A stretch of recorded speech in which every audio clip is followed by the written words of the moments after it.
The Prime Minister slammed his hand down hard on the desk. "I don't care what she said. I'm telling you now, if I see one more internal document using the word zombie, I'm going to have somebody's balls in a sling. We use the term reanimated corpses or reanimates. Reanimated corpses sounds scientific. It sounds like we might have some fucking idea of what the hell's going on. Zombies sounds like it's out of a bad 1970s horror film. It spreads panic. This is the last thing we need now, don't you think? We are the government. We govern. We need to prove that we are in charge."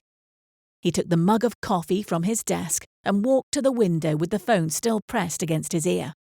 He took a sip of the warm black fluid and put the mug down on the windowsill, taking hold of the phone once again. "I swear you're testing my patience this morning. Look, I hired you because you're meant to be the best spin doctor in the business. Now start fucking spinning, you overpriced bag of hot air." He took the phone away from his ear and pressed the red end call button before placing the receiver back in its cradle. He pressed the intercom button on the phone console. "Mel, get me the transport secretary." "I'll put you straight through," came the voice through the speaker. "No, get him here now." "Yes, Prime Minister," came the response. The Prime Minister turned back to the window. The small English garden looked so serene.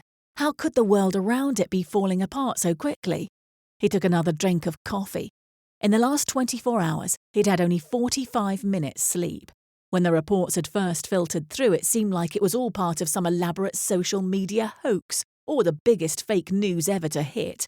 Due to sustained cyber attacks on communications and utility industries over the past several months, it did not raise any eyebrows when the internet and mobile services went down again, making domestic and international communication virtually impossible for anyone outside the military or government. Since coming to power 3 years ago, he had performed miracles. Investment in renewable energy, eco-housing and sustainable farming and fishing had paid dividends, leaving counterparts on the starting blocks.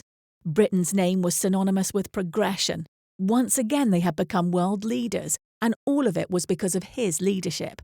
Now, though, his government was faced, with the biggest challenge they, or any government, had ever encountered.